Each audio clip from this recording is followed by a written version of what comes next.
সুপ্রিয় শ্রোতা বন্ধুরা, আসসালামু আলাইকুম। আশা করি সবাই বেশ ভালো আছেন। আপনারা শুনছেন অলৌকিক সত্য, ভয়, রহস্য আর অমীমাংসিত ঘটনার এক ভিন্ন জগৎ। আজকের রাতের ঘটনা এসেছে ঝিনাইদহ থেকে। আমাদের একজন শ্রোতা সাগর রহমানের কলমে। তিনি লিখেছেন, এগুলো কোনো লোকের মুখে শোনা গল্প নয়, কোনো কাল্পনিক কাহিনী নয়। এগুলো আমার দাদার নিজের জীবনে ঘটে যাওয়া ঘটনা। এমন ঘটনা যা তিনি স্বচক্ষে দেখেছেন, সশরীরে অনুভব করেছেন। রাতের অন্ধকারে নিস্তব্ধতার ভেতর হঠাৎই ঘটে যাওয়া সেই ভয়ঙ্কর মুহূর্তগুলো আজও তার কণ্ঠে শিহরণ জাগায়। তিনি বিশ্বাস করতেন, এই পৃথিবীতে আমরা মানুষ একা নই, অদৃশ্য আরও এক জগৎ আছে। আর মাঝে মধ্যে তাদের নিজেদের অস্তিত্ব আমাদেরকে বুঝিয়ে দেয় এমনভাবে যা কোনো যুক্তি দিয়ে বোঝানো সম্ভব নয়। আজকের এই রাতের ঘটনায় আপনি শুনবেন সেই ভৌতিক অভিজ্ঞতাগুলো, যেখানে প্রতিটি ঘটনার পেছনে আছে মৃত্যুর ছায়া, শূন্য দৃষ্টি আর অজানা কোনো শক্তির নিঃশব্দ পদচারণা। তাহলে প্রস্তুত হন, কারণ সামনে যা আসছে তা আপনার নিঃশ্বাস আটকে দেবে। আপনিও যদি চান যে আপনার অথবা আপনার আশেপাশে কারো সাথে ঘটে যাওয়া কোনো সত্য ঘটনা আমাদের সাথে শেয়ার করবেন, তাহলে আমাদের লিখে পাঠাতে পারেন ইমেইলে। আর যদি চান আপনার কথা যেন সরাসরি দর্শক শুনতে পায়, তাহলে রেকর্ড করেও পাঠাতে পারেন। আমাদের ইমেল অ্যাড্রেস অলৌকিকসত্য@gmail.com। আপনাদের সুবিধার্থে ডেসক্রিপশন বক্সে আমাদের ইমেল অ্যাড্রেস দেওয়া আছে। শ্রোতাদের কাছে একটা ছোট্ট অনুরোধ থাকবে, আপনাদের মধ্যে যারা এখনও আমাদের চ্যানেলটি সাবস্ক্রাইব করেননি তারা দয়া করে সাবস্ক্রাইব করে দেবেন, কারণ প্রতিদিন আমরা আপনাদের জন্য নিয়ে আসি ভয়ঙ্কর সব ভৌতিক সত্য ঘটনা, রহস্য আর অমীমাংসিত কাহিনী। যদি চান নতুন ঘটনা আপলোড হওয়ার সাথে সাথেই যেন আপনার কাছে নোটিফিকেশন চলে যায়, তাহলে অবশ্যই বেল আইকনে ক্লিক করে অল করে রাখবেন।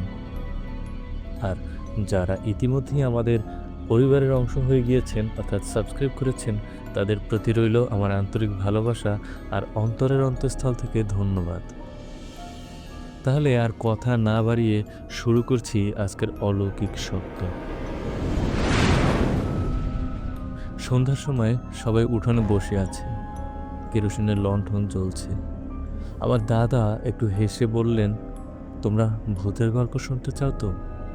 আমি কিন্তু নিজের চোখে দেখা এবং নিজের জীবনে ঘটে যাওয়া কিছু কথা বলবো, সবাই মনোযোগ দিয়ে শুনবে। এরপর দাদা শুরু করলেন। দাদা বললেন, তখন আমি একেবারে কিশোর বয়সে। গ্রামে একটা ভাঙা খেজুর গাছ ছিল, যার গুঁড়ি ভেতর থেকে পোড়া কাঠের মতো কালো হয়ে গিয়েছিল। আর রাতের বেলায় ওই পথটা কেউ ব্যবহার করতো না। কিন্তু একদিন সাহস করে আমি একাই হাঁটতে বেরোলাম।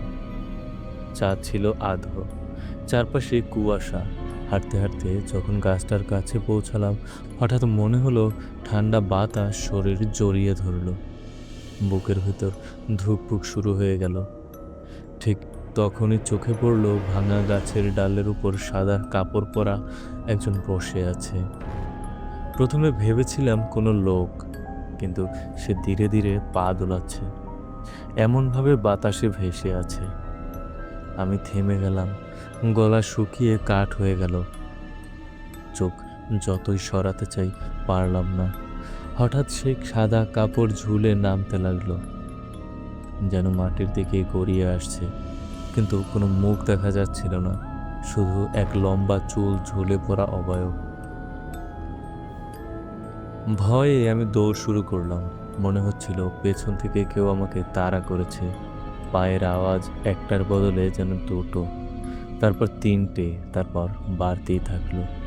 ঘুরে তাকাতেই দেখি পুরো পথটা ফাঁকা, কিন্তু গাছের ডালে ঝুলে থাকা কাপড়টাই দুলছে, যেন বাতাসে নয়, কারো অদৃশ্য হাতের টানে। এরপর আমি দৌড়ে বাড়িতে ফিরে এলাম। এরপর অন্য আরেক দিন রাতে আমি আর আমার বন্ধু মেলা থেকে ফিরছিলাম। সময় তখন গভীর রাত, চারদিক শুনশান নীরবতা। রাস্তার পাশেই ছিল এক পুরনো শ্মশান ঘাট, যেখানে দিনের বেলাতেও মানুষ খুব একটা যেত না। রাতের অন্ধকারে জায়গাটা আরও বেশি ভৌতিক লাগছিল। বাতাসে জ্বালানো ধূপের গন্ধ যেন এখনো ভেসে বেড়াচ্ছিল। হঠাৎ আমরা দুজন শুনতে পেলাম পেছন থেকে একটা মৃদু ডাক। প্রথমে ভেবেছিলাম হয়তো গ্রামের কোনো চেনা লোক। আমরা থেমে গেলাম, কিন্তু আশেপাশে কাউকে দেখা গেল না। এরপর আবার ডাক এলো। এবার ডাকটা একটু জোরেই এলো। আমার বুক কেঁপে উঠল। আমার বন্ধুর চোখে আতঙ্ক স্পষ্ট। আমরা সাহস করে পেছনে তাকাতেই দেখি শ্মশানের অন্ধকার ভেদ করে জ্বলজ্বল করছে দুটো চোখ। লালচে অস্বাভাবিক বড় বড় চোখ, যেন আমাদের ভেতরে তাকিয়ে সবকিছু গিলে ফেলতে চাইছে। আমাদের গলার স্বর শুকিয়ে গেল। হঠাৎ বাতাস ভারী হয়ে গেল, যেন শ্বাস নেওয়াও কঠিন হয়ে পড়ল। আমার বন্ধু হাঁপাতে হাঁপাতে মাটিতে পড়ে গেল অজ্ঞান হয়ে। আমি তখন ভয়ে মরার মতো অবস্থা, কিন্তু ওকে ফেলে আসতেও পারি না। টেনে হিঁচড়ে ওকে কাঁধে তুলতে গিয়েও বারবার মনে হচ্ছিল কেউ যেন আমার পেছনে আসছে। আমি প্রাণপণে ছুটতে লাগলাম। যত দ্রুত দৌড়াচ্ছি মনে হচ্ছিল সেই লাল চোখগুলো ঠিক আমাদের পেছনেই ফাঁকা রাস্তাটা আলোকিত করে ধাওয়া করছে। কানে ভেসে আসছিল খসখসে শব্দ, যেন শুকনো হাড় ভাঙার আওয়াজ। অবশেষে আমাদের বাড়ির উঠোনে ঢুকে পড়তেই সবকিছু নিস্তব্ধ হয়ে গেল। পেছনে তাকালাম, কিছুই নেই, শুধু হিমেল বাতাস। আর দূরে শ্মশানের দিকে কুয়াশার ভেতর দুটো ক্ষীণ লাল আলো একে একে মিলিয়ে গেল। এরপর আরেকদিন রাতে আকাশে মেঘ গর্জন করছিল, মাঝে মাঝে বিদ্যুৎ চমকাচ্ছিল।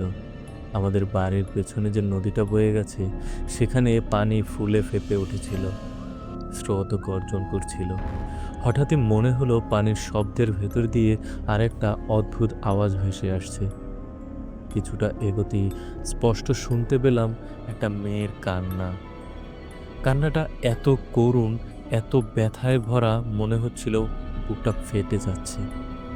সেই কান্নার টান আমাকে কেমন যেন অবচেতনভাবে নারীর কাছে নিয়ে গেল। আমি ভয়ে ভয়ে এগোতে লাগলাম। চারপাশে অন্ধকার, কেবল বিদ্যুতের ঝলকানি মাঝে মাঝে নদীর ঢেউকে আলোকিত করছিল। প্রতিবার ঝলকানিতে মনে হচ্ছিল নদীর পাড়ে কেউ বসে কাঁদছে। লম্বা চুলে ঝুলে পড়া মাথা নিচু করে আছে, কিন্তু আলো মিলিয়ে যেতেই আবার আর কিছু দেখা যায় না। আমার শরীর কাঁপছিল, কিন্তু কৌতূহল হচ্ছিল। ঠিক যখন আমি আরেক কদম এগোলাম, তখন হঠাৎই কান্নার শব্দ থেমে গেল। এত নিস্তব্ধ হয়ে গেল যেন নদী বাতাস সবকিছু থেমে গেছে। শুধু আমার নিজের দম নেওয়ার শব্দ কানে বাজছিল। আমি সাহস করে বললাম, কে আছিস? কিন্তু কোনো উত্তর এলো না। হঠাৎ পানির ভেতর থেকে ছপ ছপ শব্দ হলো, যেন কেউ হাঁটছে বা ভেজা কাপড় টেনে তুলছে। বুকটা ধড়ফড় করতে লাগলো, আর আমি প্রাণপণে দৌড় দিলাম বাড়ির দিকে।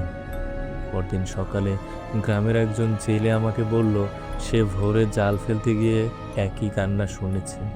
তবে সে নাকি দেখেছিল নদীর মাঝখানে দাঁড়িয়ে থাকা এক মেয়ের অবয়ব, যে ধীরে ধীরে পানির ভেতরে মিলিয়ে গিয়েছিল। এরপর আরেক দিনের ঘটনা। আমি হাট থেকে ফিরছিলাম। সময় তখন প্রায় 12টা বাজে। চারপাশ নিস্তব্ধ, শুধু ঝিঝি পোকার শব্দ আর দূরে কুকুরের হাহাকার ভেসে আসছিল। রাস্তার পাশে ঘন কুয়াশা জমেছিল, যেন পুরো পথটা কোনো রহস্যময় চাদরে ঢাকা। হঠাৎই দূরে দেখতে পেলাম কুয়াশার ভেতর থেকে অনেকগুলো মানুষ একসাথে হেঁটে আসছে। ধীরে ধীরে কাছে আসতে লাগলো। সবাই সাদা ধুতি পরা, কিন্তু কারো মুখ দেখা যাচ্ছিল না।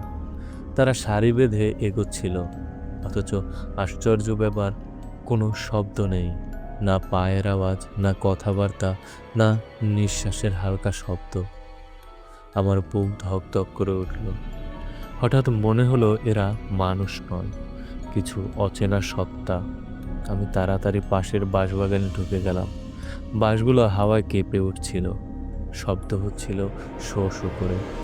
কিন্তু আশ্চর্যজনকভাবে সেই সারি সারি মানুষের চলাফেরায় কোনো হাওয়াও লাগছিল না। আমি নিঃশ্বাস চেপে ধরে পাতার ফাঁক দিয়ে তাকালাম। তখন চোখে পড়ল তাদের পা মাটিতে পড়ছে না। তারা মাটি থেকে কিছুটা উঁচুতে ভেসে এগোচ্ছে। হঠাৎ তাদের মধ্যে একজন থেমে মাথা ঘুরিয়ে আমার দিকে তাকালো, কিন্তু তার মুখ নেই, শুধু এক ফাঁপা কালো গহ্বর। আমার শরীর কাঁপতে লাগলো, মনে হচ্ছিল চিৎকার করব, কিন্তু গলা দিয়ে কোনো শব্দ বের হলো না। আমি চোখ বন্ধ করে বসে রইলাম। কয়েক মুহূর্ত পর সাহস করে আবার তাকাতেই দেখি পুরো রাস্তা ফাঁকা। কুয়াশার ভেতর কোথাও আর কাউকে দেখিনি, শুধু একটা হালকা ঠান্ডা হাওয়া এসে আমাকে ছুঁয়ে গেল। এখন যেটা বলবো সে ঘটনা আমার বিয়ে হওয়ার আগে। গভীর রাত, চারপাশে পিনপতন নীরবতা, সবাই ঘুমে, শুধু আমি একা বিছানায় জেগেছিলাম। হঠাৎ শুনলাম কেউ আমার নাম ধরে ডাকছে। প্রথমে ভেবেছিলাম স্বপ্ন দেখছি, কিন্তু ডাকটা স্পষ্ট, কর্কশ গলায়। আমি চমকে উঠলাম। ডাকটা একবার নয়, বারবার আসছিল। সাহস করে জানালা দিয়ে বাইরে তাকাতেই দেখি উঠোনে আমার মায়ের মতো দেখতে একজন দাঁড়িয়ে আছে, যার গায়ে সাদা শাড়ি, চুলগুলো এলোমেলো, মাথা নিচু করে স্থির হয়ে আছে। দূর থেকে স্পষ্ট মনে হচ্ছিল মা, কিন্তু ভেতরে অদ্ভুত এক ভয় কাজ করছিল। আমার মনে হচ্ছিল এটা আমার মা নয়। সেই অবয়ব হঠাৎ ধীরে ধীরে মাথা তুলল, আর আমি দেখলাম কোনো মুখ চোখ কিছুই নেই, শুধু ফাঁপা অন্ধকার। তবু তার গলা থেকে আমার নাম ভেসে আসছে বারবার। আমি ভয়ে আতঙ্কে দরজা খুলে বাইরে বের হলাম, কিন্তু উঠোন ফাঁকা, চারপাশে শুধু কুয়াশা আর শীতল বাতাস। পেছনে ঘরে ঢুকে দেখি আমার মা গভীর ঘুমে নাক ডাকার মতো হালকা শব্দ করছে। তখনই বুঝলাম যে আমাকে ডাকছিল সে আমার মা ছিল না, সে ছিল অন্য কিছু, যা আমার পরিচিত রূপ নিয়েছিল আমাকে বাইরে টেনে নেয়ার জন্য। এরপর আমাদের পুরনো মাটির ঘরে অদ্ভুত কিছু ঘটনা ঘটত। মাঝে মধ্যে গভীর রাতে হঠাৎ দরজায় জোরে ঠক ঠক শব্দ শোনা যেত। কখনো আবার মনে হতো যেন কেউ দেয়ালের ভেতর থেকে চাপ টানছে, টক টক ধপ ধপ করে। প্রথমে ভেবেছিলাম ইঁদুর বা কোনো জন্তু, কিন্তু শব্দগুলো এত ভারী আর নিয়মিত ছিল যে বুঝে যেতাম এটা কোনো প্রাণীর কাজ নয়। সবচেয়ে ভয়ঙ্কর ব্যাপারটা ঘটতো রাতের শেষ প্রহরে। তখন চারপাশে একেবারে নিস্তব্ধতা, শুধু মুরগির ডাকে ভোরের আভাস আসতো। ঠিক তখনই দরজায় কড়া নাড়ার শব্দ শুরু হতো, কখনো ধীরে ধীরে, আবার কখনো এত জোরে যে মনে হতো দরজাটা ভেঙে যাবে। আমরা বারবার দরজা খুলে বাইরে দেখেছি, কেউ নেই, উঠোন ফাঁকা, চারদিক কুয়াশায় ঢাকা, অথচ দরজা বন্ধ করতেই আবার সে একই শব্দ। একবার তো ভোরের দিকে মনে হয়েছিল দরজার ফাঁক দিয়ে কারো হাত ভেতরে ঢোকার চেষ্টা করছে, কিন্তু সেটা ছিল অস্বাভাবিক লম্বা কৃশ হাত, যেন হাড় ছাড়া চামড়া শুধু ঝুলে আছে। আমরা ভয় পেয়ে গ্রাম্য ওঝা ডেকেছিলাম। তিনি শুধু বললেন, এটা অশরীরীদের খেলা, তারা এই ঘরটাকে আপনাদের মতোই নিজেদের জায়গা ভাবে। সেই রাতের পর থেকে যখনই শব্দ উঠত আমরা সবাই চুপচাপ একসাথে বসে থাকতাম আর অপেক্ষা করতাম সূর্যের আলো ফোটার, কারণ ভোর হতেই সব শব্দ থেমে যেত, যেন কিছুই ঘটেনি। দাদা গল্প শেষ করে একটু থামলেন, তারপর ধীরে ধীরে বললেন, দেখো, এগুলো আমি নিজের জীবনে টের পেয়েছি। কে বিশ্বাস করবে কে করবে না সে আমি জানি না, তবে অন্ধকারে এই দুনিয়ায় শুধু আমরা মানুষই ঘুরে বেড়াই না। শ্রোতা বন্ধুরা, এটাই ছিল ঝিনাইদহ সাগর রহমানের পাঠানো তার দাদার জীবনের ভয়াল অভিজ্ঞতার সত্য ঘটনা। শুনতে শুনতে হয়তো আপনারাও অনুভব করছেন রাতের অন্ধকার, কুয়াশা আর নিস্তব্ধতার আড়ালে লুকিয়ে থাকা অদ্ভুত ছায়াগুলো যেন আপনার চারপাশেই ভেসে বেড়াচ্ছে। মনে হয়েছে তো? কেউ কি নিঃশব্দে আপনার পেছনে দাঁড়িয়ে আছে?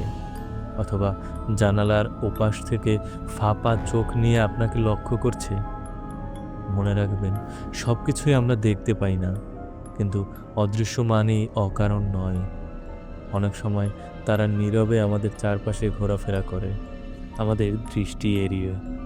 আর ঠিক তখনই বুঝতে পারি এই দুনিয়ায় আমরা একা নই।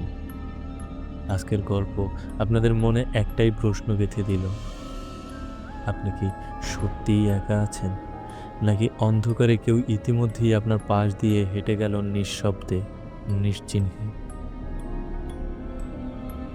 আজকের মতো এখানেই শেষ করছি। আবার আসবো নতুন এক অলৌকিক সত্য নিয়ে। ততক্ষণ ভালো থাকুন, সুস্থ থাকুন, আর অন্ধকারকে ভয় করলেও শুনতে থাকুন অলৌকিক সত্য। আল্লাহ হাফেজ।